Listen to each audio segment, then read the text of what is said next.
You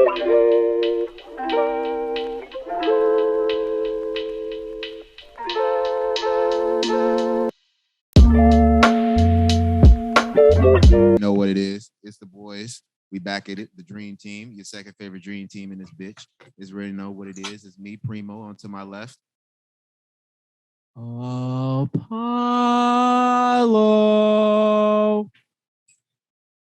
KINDJ triple OD is King Dude. Yeah. I almost fucked that up. He almost fucked that up. Yeah. You already know, Mr. Save the Best for Last. It's your boy, Big Beezy. So we out here. We are reviewing Mr.Morale and the Big Steppers. The format we're gonna go for with this one is I want everyone to have their own individual take. We're gonna give Beezy a section, we're gonna give Apollo a section, we're gonna give Primo a section, we're gonna give King Dude a section. So everyone can get off their own individual takes. Because I just want to see what everyone thinks of this body of work, this art. All right. So y'all know me, I'm a big Cole fan. If y'all didn't know, Cole my top, number one artist. But then Kendrick in my top 5. So, I stayed up till 12. I waited. The album dropped.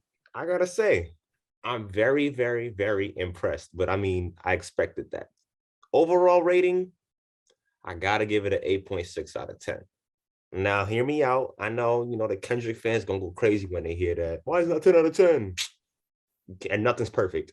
So look, the Kendrick album was great. Started off great. My boy talking about he been grieving, you know what I'm saying? He been healing for the past 1,000 days, man. Like, that's crazy. He been counting. So far, I just gotta give you my top songs, all right? We got Count Me Out. Beat is fire. I don't care noise. That beat is fire. We got United in Grief. Father Time. My boy Sampha's on there. That's a Drake beat, though. We're not gonna talk about that. And then last but not least, we have Savior with my son Keem Kendrick. You know what I'm saying?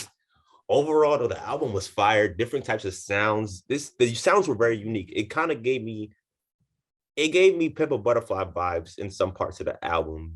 But I felt like this was more of a personal album because he talked about stuff like with grief.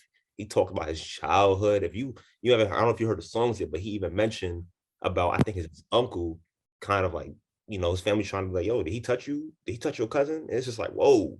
And then he even used the F-bomb, not the F-U-C-K bomb, but you know which bomb I'm talking about, So a lot of people was kind of upset about that because they're like, yo, whoa, Kendrick, that's kind of homophobic. But at the same time, there's mixed reviews with that. People talking about he's using it to call out homophobia versus people saying, I don't care, don't use that word at all. But, it's Kendrick Lamar, so people are like, how you gonna cancel him? But at the end of the day, the album was fire. It was fuego. I gotta say, it's album of the year. Come on now, it's not. I ain't gonna say that. It's not album of the year, but it's definitely contender for it. So overall, yeah, my take on it was a great album, worth waiting a decade. I enjoyed it. Probably gonna be in my number 4 in top 3 Kendrick albums. Honestly, in terms of, like I said, I view Kendrick Lamar as one of the greater lyricists ever rap, I guess. So when I went through the album, me personally, I only liked a couple of songs. So the songs that I liked was Rich Spirit, Silent Hill, and We Cry Together. Those were my favorite songs of the album. Silent Hill was hard. I like the We Cry Together because it showed like the communication between a man and the girl, and like it's one of those couples who are like always saying, "Oh, F you, F you, F you," but then really they're just like that. Kind of think of it as the Gina and Martin who are just constantly arguing, but they have so much love for each other that they wouldn't dare go with somebody else. So like they fight, they scream and all of that, but at the same time they love each other. I love that. And even though it wasn't really like a song, I vibe with that, honestly. It was art. Like, you know what I mean? Like, even though it wasn't a song, it was like art. Like it was like, listen, like, damn, like this is how it is. Well, I mean, I've never been to some shit like that. I don't think we've all of us ever been to some shit like that. But to me, it almost felt like black male Twitter versus black female Twitter. I feel like at the end of the day, they all fuck each other. That's what I'm saying. Like, it's almost like at the end, like we may kick and scream and all that. Like, there's always the feminism, the men's right activism and stuff like that. But at the end of the day, I feel like we all love each other at the end of the day, and we trying to somehow get together. And because of that specific song, I enjoy the album altogether. I expected a little. When I say a little bit more, I mean in terms of like bangers. I expect a lot of more bangers, a lot more like songs that me personally that I could like rap to, and it's like, and it sounds catchy and it's really get going, like gets the vibe moving. And like the song lyrics is not just straight trash. It's like it's telling a story. So was it what I expected? No, but it's still a good album, and I really like it. Honestly, in my honest opinion, I think this is a no skip album. This is one of the best productions that Kendrick has had on the album. In my opinion, it's one of the best. And it's one of the best lyrics that he's written, like where he's captivating a certain perspective, I think. And I like the two sides of it because one, he kind of goes into society, and then the back half, he kind of goes into self. So I really like the combination. I think it's going to be one of those albums that age over time. Like it's you're going to listen to it more and more and understand it from different perspectives. And that's what's going to make it like great at the end of the day. And I think this is just one of those albums, in my honest opinion, because my favorite songs were, I think, Savior, Purple Hearts, and then Mirrors. So it's just like really understanding. I think the second half for me is the better, not the better part, but I like it better because I think I like understanding self from different perspectives.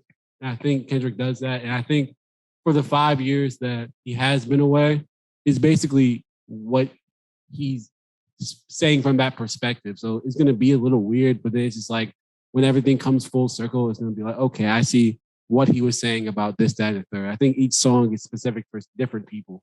So, yeah, so I just think it's one of those albums that's going to age with time. And honestly, I think it's a great work of art. Yeah, I agree with him. I agree that's going to be a type of work that's going to age very well over time. Kind of like Damn with his first 3 years. Like Damn held a long time. A lot of people talk about, I'm not sure if y'all keep up with this, but a lot of people are talking about his first week album sales because a lot of people like to pay attention to numbers and like to use numbers to justify how high an artist is. He got like 286, I believe, first week. And it was just like, oh my gosh, he's so lower than J. Cole. He's so lower than Drake. I never want to hear talk about Drake. I'm like, for me personally, if Kendrick Lamar wanted to go out there and make a hit, 10 hits for an album, he can do it. If that was his intention, if he wanted to go out there and get 500K first week, he can do it. Like this has already been proved. I think after 5 years, he wanted to just tell us what was on his mind and how he was doing. At first, when I heard Mr.Morale and the Big Steppers, I was like, what the fuck? What the fuck is his name about, bro? Like, but you know, he's super introspective. From what I picked up from the music, when he was talking about Mr.Morale, he just like everyone looks at him like the moral compass. And like it was a lot on him for these past 5 years because he acknowledged himself as having a lot of faults and at some parts being a shitty human being, relating it to when he was stepping out on his women and stuff. So I like how he was trying to like humanize himself. I really do. My favorite tracks on this album, I'm gonna start like my most favorite to. These are all my favorites, but like my most favorites and my least favorites. Silent Hill is my most favorite. Purple Hearts is second. Die Hard is third. And then I would go with what you call it, We Cry Together. We Cry Together literally had me sit down in the kitchen. I was like, damn, bro. Cause like I know he wrote the whole thing. Shout out to Homegirl. I'm not sure if she wrote her part. I'm pretty sure Kendrick wrote the whole dialogue. I can tell he wrote the whole dialogue. He wrote the whole dialogue, and it was just like, how he made a dialogue rhyme as if it was a rap song between two people was masterful. Masterclass taught by Kendrick Lamar. I think this is a really good album. Personally, I can see people's quarrels with it because it doesn't have a lot of replay value as opposed to a lot of albums. I think it was much more refreshing with that Kendrick Lamar album because a lot of music, I'm not sure if y'all noticed, but a lot of music just comes and goes now.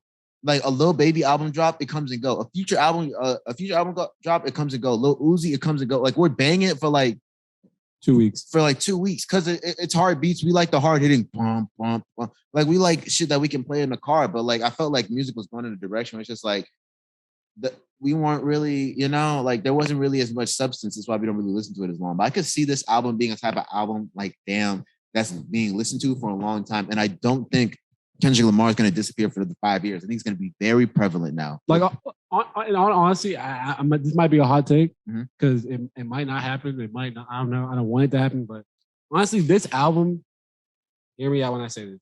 He might. I think was it Pimp a Butterfly that didn't get the Emmy or the Grammy? Yeah. Oh yeah, Grammy. Mac Good City. I think this would be another one of those cases where it's a really good album, but an album like Jack Harlow would probably get the Grammy. That would be wild because Jack Harlow's album was actually unadulterated trash. But it was great production-wise. His production team was very good. If he gets a Grammy, I think a lot of people are going to be mad. No, but you see what I'm saying? Because it's like that same thing happened. Jack Harlow has a lot more radio hits and has a lot more stuff that you could bump in the car. It has those beats versus Kendrick that has a lot more of those substance. I want you to sit down and listen to this because I'm speaking to you and I want you to hear it. This might be a hot take, but as the albums are right now, I can see Jack Harlow winning the Grammy, even though Kendrick probably deserves it a bit more. You know what I mean? Because of the history that Kendrick Lamar has with Grammys and having, you know what I mean, with certain stuff. That's just my take. Though. I can see it. That's just my take. Unfortunately, the Grammys are very well. We know how the Grammys are. Yeah, so. But again. Age like wine. Great production. Like wine. I love the production on this album. Fire. I love the production on this Pharrell's album. song? Pharrell, if you really listen to, I think it's Mr.Morale. If you really listen to that song is so tough. Not the Future same stick. has a whole album of fucking bitches and dissing bitches and how he's been heartbroken by bitches. Jack Harlow is pretty much talking about, I'm fucking bitches. I do these things to fuck bitches and I could fuck your bitch if I do these things because I fuck bitches. And I'm not humble because I can do these things and I will do these things. But like, as opposed to his last album when he was like in the back of that car signing autographs and shit, that shit was hard because like, it was like way more introspective. Like it would, bro. He basically said he rich now. I remember Baxter Avenue, right? He's a shit now. That's what he's saying. Bro, he's a shit now. I remember this is like a bar. Let me see if I can remember off my. He said Baxter, he was snapping on that last album. That last album is tough. He said Jack Harlow. That last album was very fun. He said, my dad built houses and my mom painted pictures. And then I'm skipping a couple bars. And then he says, like, you already know me. I had to build things up from the ground because my imagery is lush. And I'm just like, that's crazy. Because I noticed a couple bars ago how he was talking about how his dad was a builder and his mom liked to paint pictures. He was very introspective about how his mom probably wanted a daughter over a son. Probably wasn't that into having a son. But like, he was introspective. It was like little shit. Because it's like when it comes to rap, you have to understand not everyone is going through like some crazy, not everyone's coming out the hood. You feel me? Everyone can relate to different experiences. So It was like the fact that the experiences he pulled from, like I live so far away from my black and brown friends. And like, I noticed that. And like, I try whatever I can to give them money, but I'm giving them money, but I'm still trying to figure out what the right amount is. I'm like, bro, this shit like that. I'm just like, this is substance. Shit like that. Hey, that's a clean lyric. Shit like that, bro. But if I'm honest, but like, I'm like, it's substance. Like he's actually like, I can tell this is what's weighing on your mind. When that last album dropped, I'm like, this is not what's weighing on your mind. He said like a blade of grass. I cut the song off right there. Churchill Downs, let me tell you something. Drake snapped. That might be one of his best verses in the last like 5 years. Bro. Yeah. He snapped. Like he went crazy. Like that. Yeah. He shouldn't have. Like that was something come on, bro. Yeah, even on a Future album. On a Jack Harlow. I'm sorry. I'm not gonna lie. I really wish Drake never worked with that Quentin nigga when it came with help with that with a couple of songs back in his day. So like I could really get a sense for, or people could really get a sense for how good his pen is, because his pen, even though he has worked with ghost writers before, he could ghost write his damn self. I'm pretty sure Drake is ghost writing his damn. He's a very good rapper. Like he's whoever wrote it. Yeah, that shit was fine. And that's the problem. Like I think like a lot of it's like some of his good, but nowadays I think after that Quentin shit, he started writing his own shit because he got very prideful. If I'm going off of men's pride, if I was me, I would just start writing my own shit from then on out. And I'm not gonna lie, Drake's pen is very talented, but then again, it's just like, is it Drake's pen? And that's the shit I hate because we don't know. Whoever it is, some niggas said, I'm out here, my realtor's out here playing Monopoly. How am I supposed to address you without any property? He said your financial situation is my biggest motivation. However you take, bro, he's basically saying however you take that is how you take that. Hey, listen. What? This bar is still in my head to this day. AB, I got your CD. You get an E for effort. If you want to listen more about video games or some fuck shit, click right here. We got everything you need right here. You feel me? We got anime. We got basketball. We got. Did we stock up on the wall stuff? Hey, listen, we got it all. You feel me? Click right under this jacket. We gonna get you what you need. Ha ha!